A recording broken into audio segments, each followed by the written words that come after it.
Rhinos. Welcome back to another round of getting to know our coaches here at Camp Rhino. Today we're here with Amanda, who probably most of you guys know. She's been here for a while now as a member first, and then as a team member up front, and then as a coach. So welcome, Amanda. Thanks for being with us today. Thank you so much for having me. It's a pleasure to join this getting to know you segment with you. Have you been on a video podcast before? I have not. This is my debut and I'm super excited. I hope everybody enjoys the experience that is to come here. It's been pretty fun. Everybody keeps asking us if we're going to make it into something, and I'm like, probably not. But I've already done some research on how to do it. And I'm like, wait, I don't have time to do this. Yeah, we definitely have not put in the work to like making this extremely professional, but that's okay because the whole point of this is for our rhinos to get to know our coaches, and we don't need all the professional stuff for them to do that, right? So we're good. All right. Well, I'm glad you're here. I can't wait to talk to you today and ask some of the questions because I love the passion that you have for so many things that you do, and I love like the dichotomy of your jobs and like who you are as a person with what you do with coaching. I've always thought that was really fun about you, and so I'm excited for people to get to know you more because I think there's probably things about you that people don't know when it comes to like what you do as a living compared to what you do here.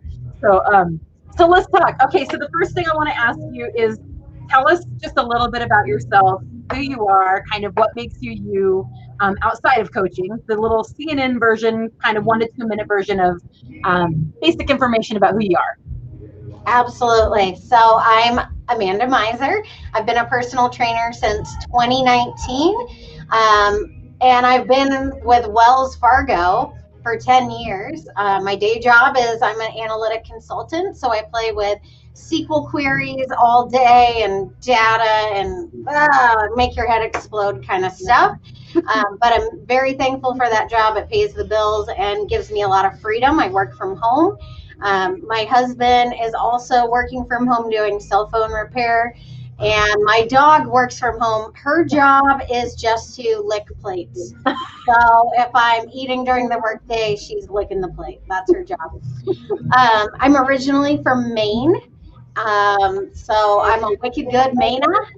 And I really bond with people from the East Coast, though I've learned from my friends here in Idaho how to be friendly.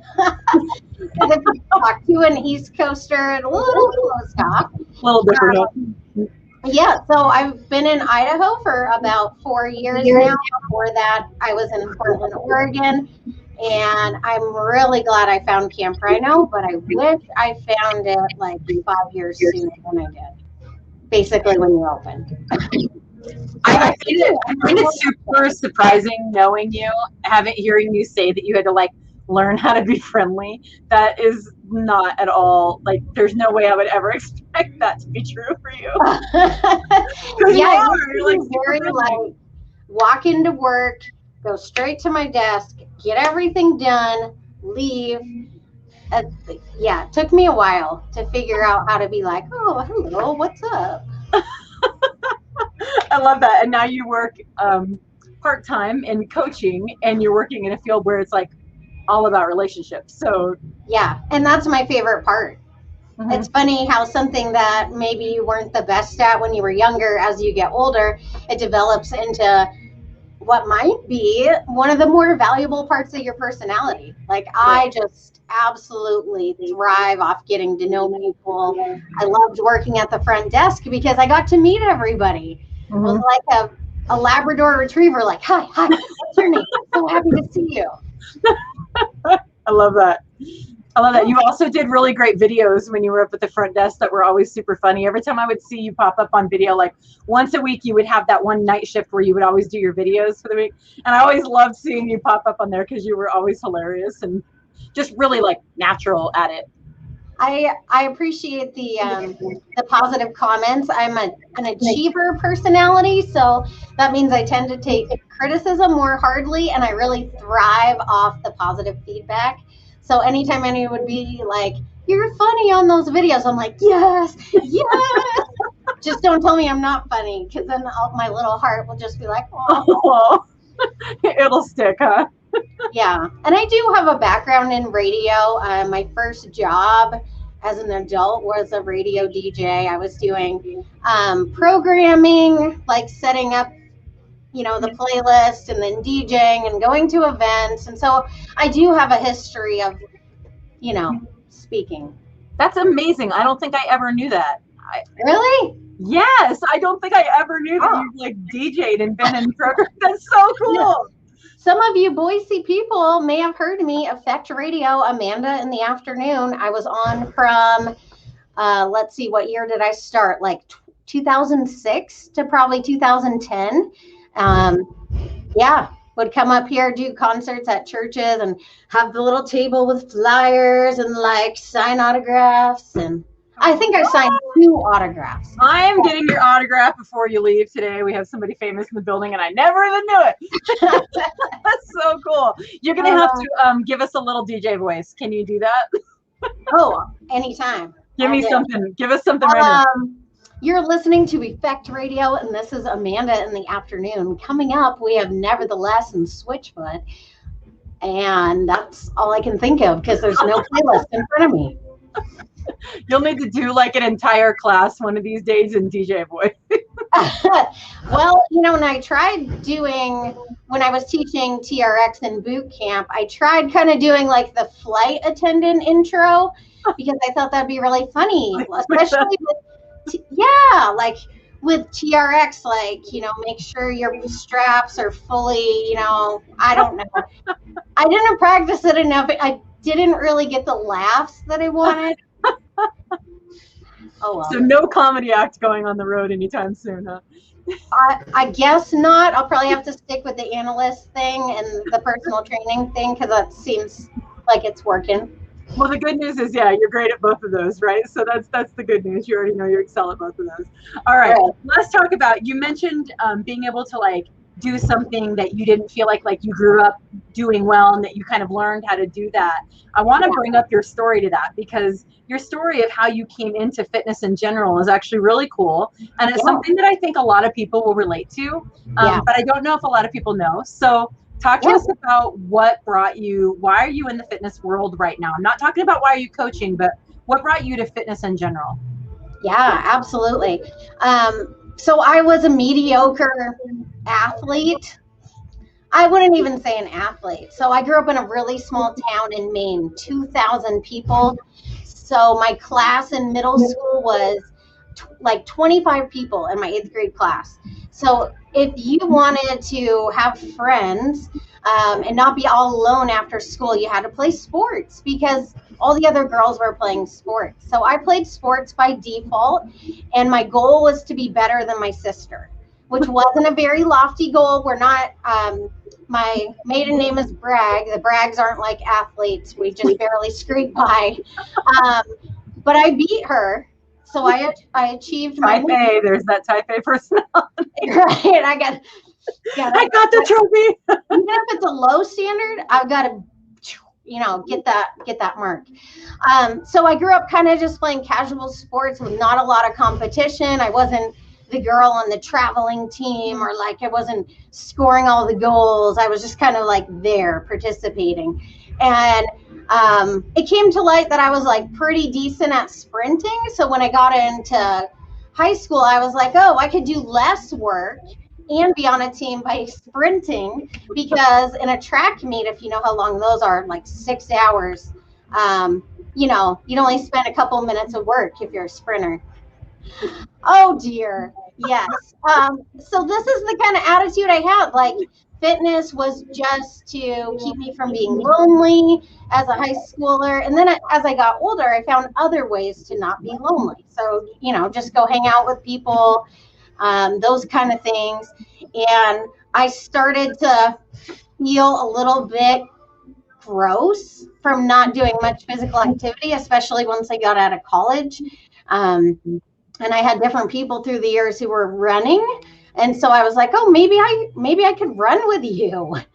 So I ended up doing, some of those fun runs, 5Ks, half marathons. wouldn't call a half marathon a fun run, especially if you don't train. My biggest advice to anybody thinking of running a half marathon is to actually get a coach for it, because I did my own plan off the internet and it was miserable and my body was dying. But you did it. So anyway, all that, I just kind of had this feeling like fitness wasn't for me. I didn't know how to lift weights. I knew I wasn't the best at anything.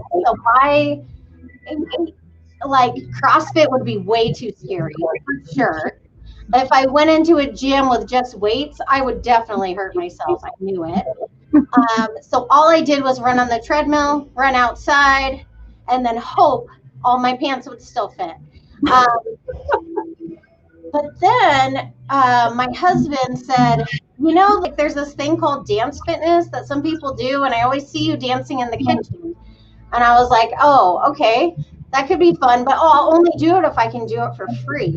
And not realizing that sometimes, it makes sense to invest in your health.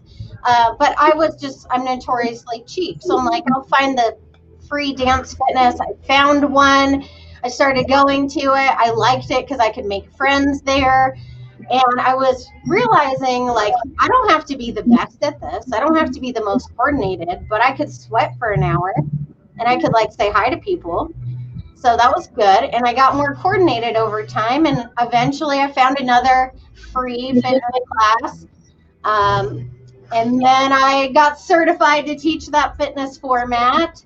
And then one of my friends who was coming to my fitness class when I started teaching it at my church was like, hey, you should check out Camp Rhino. They seem like the same as you. Like, they believe everybody belongs and they're like a family and they're so cool. And I was like, yeah, but that looks so scary. That A-frame and those tire things and the walls. I was like, that's not me at all. I can't do that. Well, then I came in for my challenge meeting with Jen, and she helped me realize that I really could do it. But yeah, so I kind of like fell into fitness looking for something social and looking for a way to feel good about my body.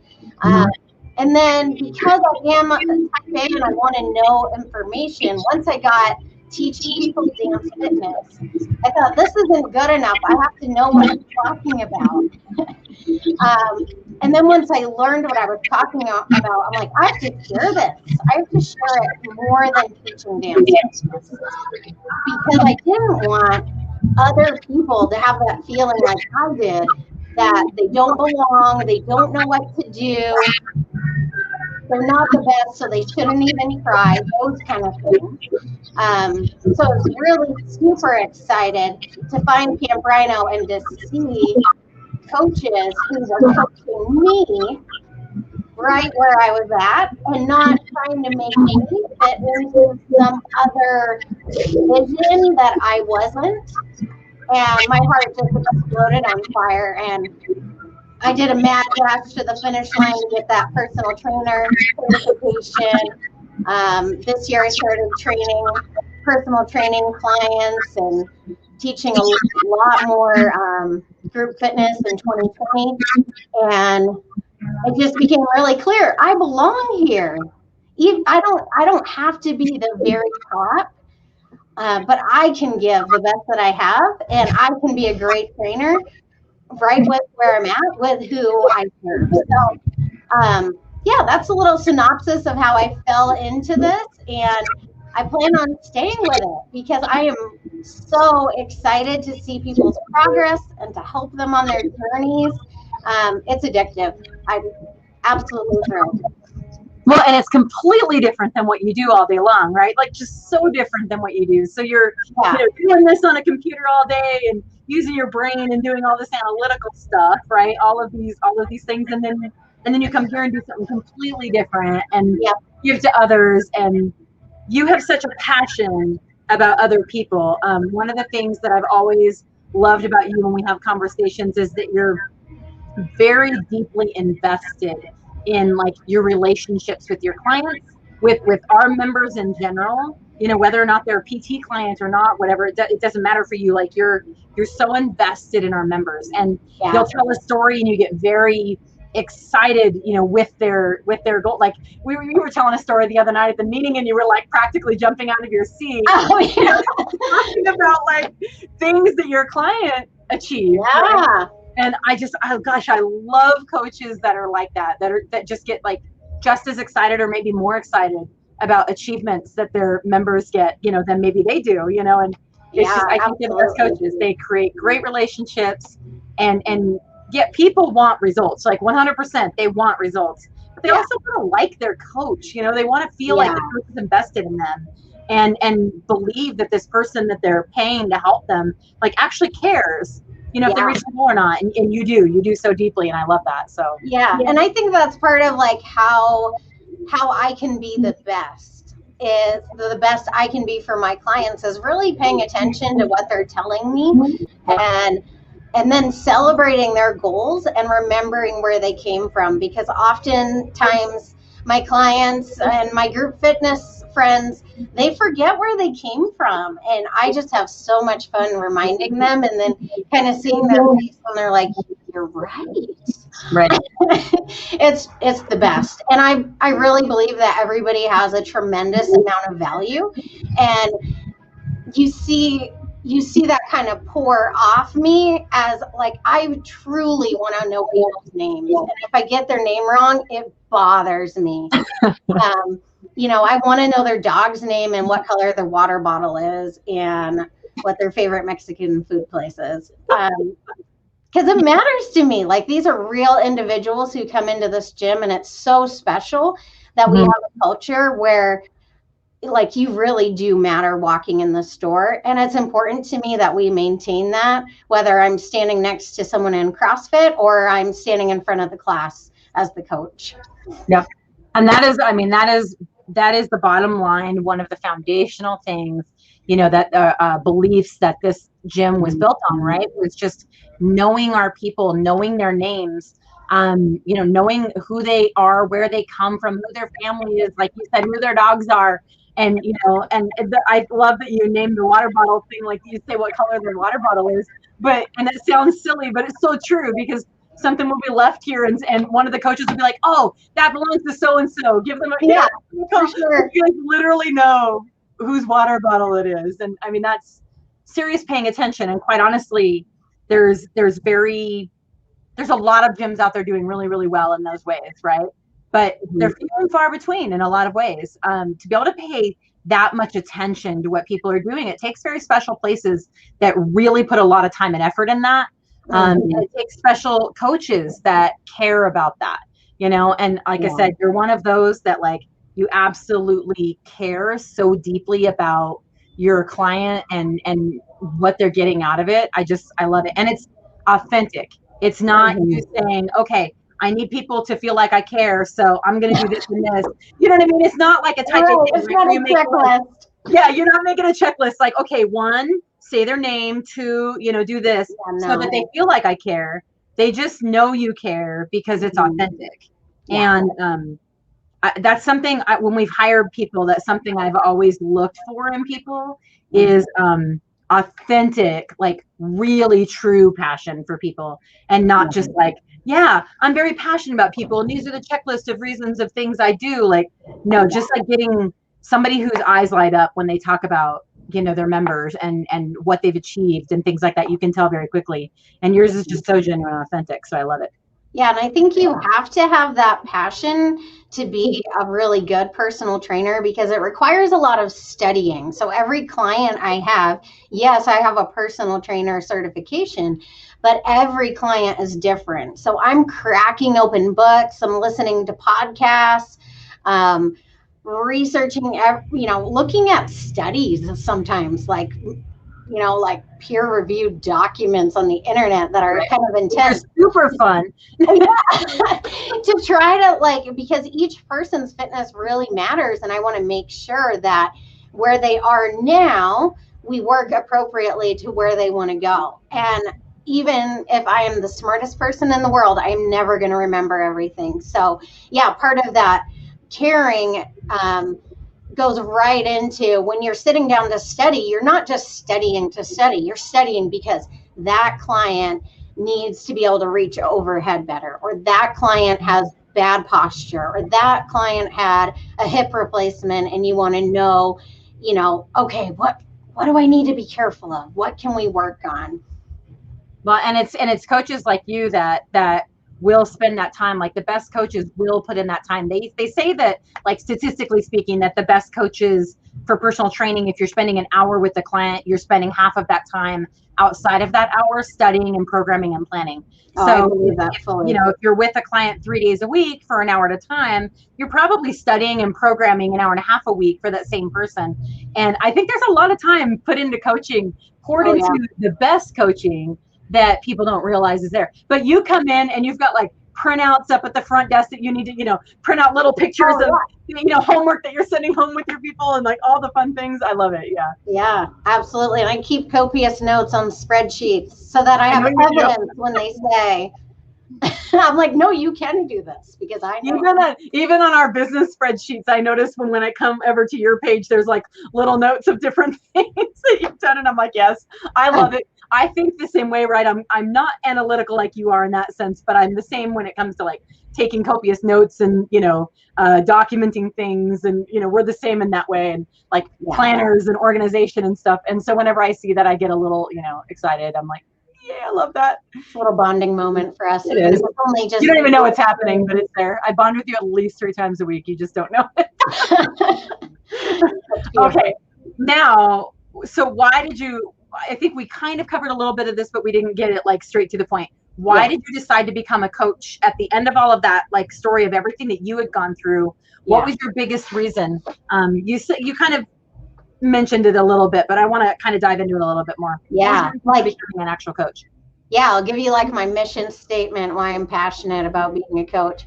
It is to make fitness accessible for people. And by accessible, I mean, I want my clients, whether they're in a group fitness class or a personal training session, to understand what they're doing and why, and to be able to take it with them, whether they're in a hotel gym, they're at home, that they will realize I can do fitness, and they will have kind of a mental bank of exercises they can do and a general idea of how to structure it so that fitness can be a part of their life regardless of where they are, because I want to take away that barrier where fitness feels like it's too big of an unknown for them to be a part of. That's powerful. Like that right there is something that so many people can relate to, like can struggle, right? Like when is the most common time that somebody gets out of the routine? Like when you say that they can go to a hotel and, do that. And I know you've had clients do this where they've traveled and they've worked out the whole time they were gone. And it's because of the planning and the conversations you have that they do that, because it's the number one time outside of injury that people get out of their routine is when they travel, when they have like, or a crazy schedule. And I don't want to say excuses, but the reasons that we use, right? They're usually very legitimate. Everybody's busy. We get it. We travel. We get it. Like it's busy. You've got all these other things going on. We get it. We get all of that because we've all used them. We've all said them. But in reality, if you make fitness a part of your everyday life in that way, like there are ways to fit that in, no matter what you're doing. And we just have to make that happen. I love that. What a powerful mission you have. That's so cool. Yeah. And what's exciting about it is to see that mission become a reality. I have a client who came in needing to build strength in a lot of areas. And one of the things she told me was that after however many sessions with me, she carried her suitcases from the car to the hotel. And she was like, I didn't stop at all. And I was like, this is fitness being accessible. Fitness should improve your daily life, especially as we age. Maybe people don't care about a PR, but gosh darn it, you want to be able to get out of your car. You want to be able to walk through the grocery store without huffing and puffing, carry those suitcases, even if there's no one to help you, get up off the floor reach down and pick up the Christmas decoration that you dropped or that your cat knocked off the tree. Like, when I can make fitness propel someone's life forward, that is a total win. And it makes me super excited. And I hope there's at least one more person that I can help do that in the near future, because I have some availability and I'm just dying to find another person who needs this door of fitness kind of cracked open for them.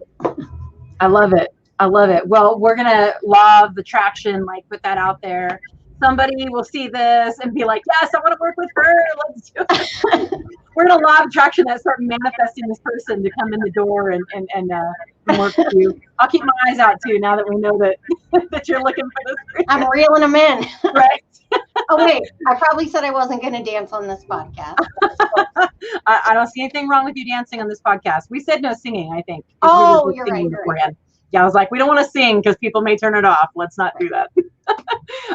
Okay, total flip of subjects. I've got two last questions I'm going to ask you.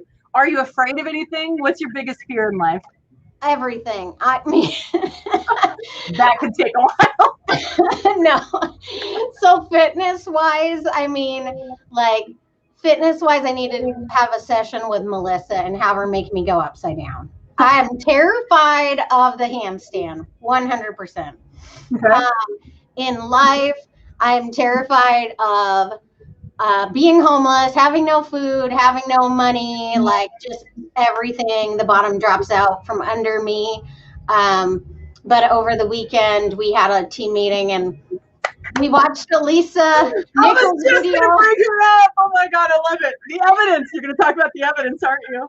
Yeah, and she reminded us that, like, you can take a big risk, and chances are, even if you hurt yourself, you're going to get back up.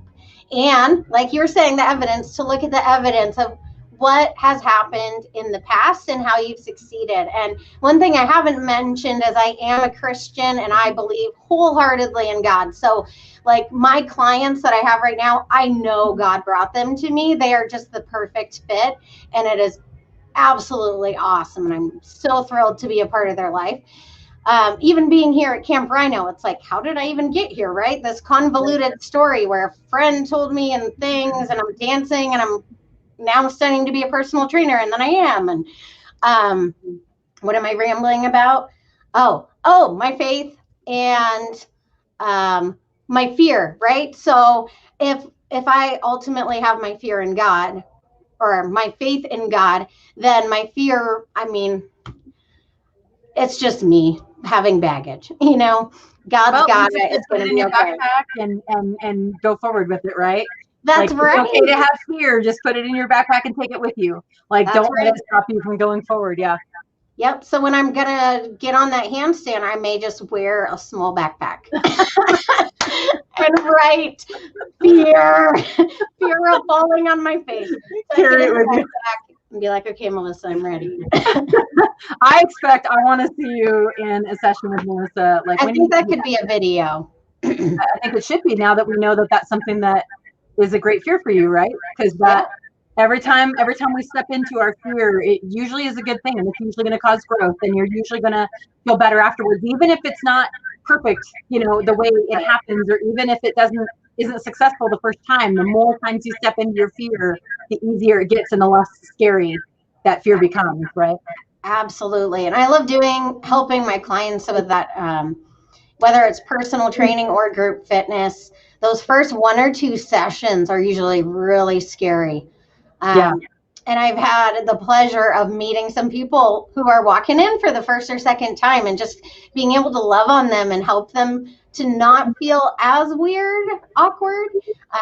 That's such an honor to be one of those people, to help bridge the gap when it's so scary sometimes to come into a place like this full of really fit people. Well, and I love that you say to be able to love on them, because I know, again, you mentioned your faith, and in a few of these conversations with a few other coaches, we've talked about their faith and how huge of a part of their life that is. And I know that your faith is a huge part of your life as well.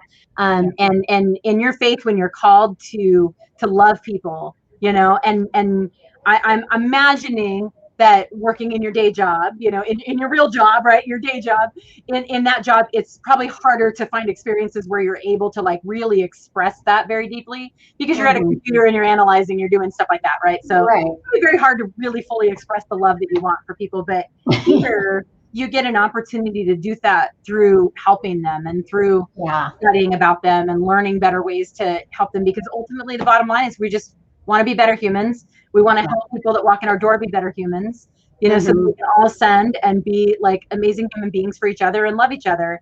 And we cannot love each other unless we love ourselves. And you do that, and you have that faith that teaches you to love yourself, right? Now you get to like share that with others too. I love it. I love how openly you guys all like embrace your faith and really make it a part of what you do also.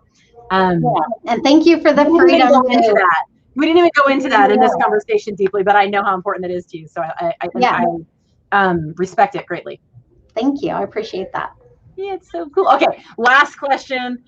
What are you studying right now? What are you studying and learning about right now?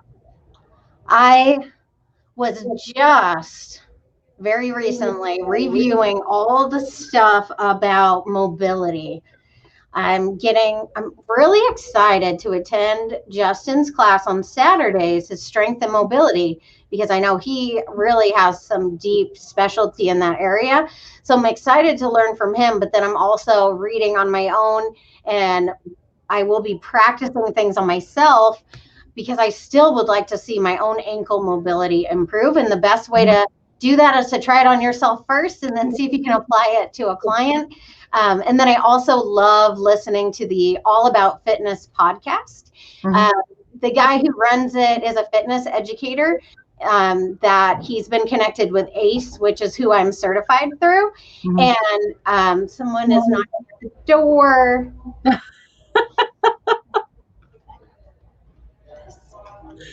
Okay, this is a giant piece of fat.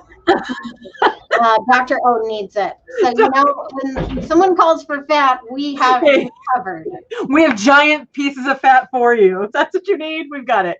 Not to be outdone, here is the protein. Muscle. Anyway, stuff and things. I don't know what we were talking about. What you were learning.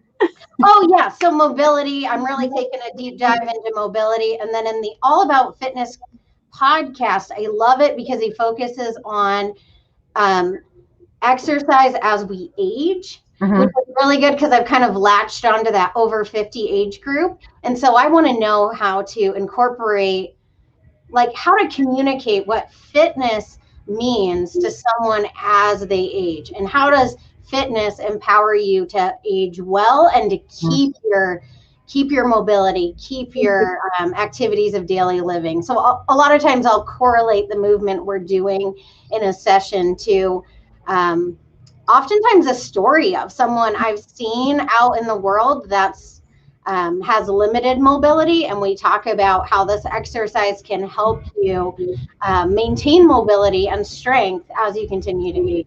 So yeah, those are a couple of things that I'm passionate about right now, and I have like a big stack of books at home by my chair, and like to settle down and peruse through that. I love it so much. So 50 plus, if you're seeing this, if you relate to Amanda's story and you're seeing this, it may be that you're being called to work with her a little bit for some reason, right? So I hope everybody enjoyed learning more about you. I appreciate your time today. I know you guys are all super busy and you work 2 jobs, so I really appreciate you putting the time so that our members can get to know you better. And I love having you on our team as such a big part of this team. So thank you so much. Yeah, thank you so much for welcoming me into the Rhino family. It's definitely made a huge impact on my life, and I look forward to seeing who else we might be able to impact together. I think it's just awesome. Love it. Yay. Thanks, Amanda. Have a good day, Rhinos. We'll see you next time.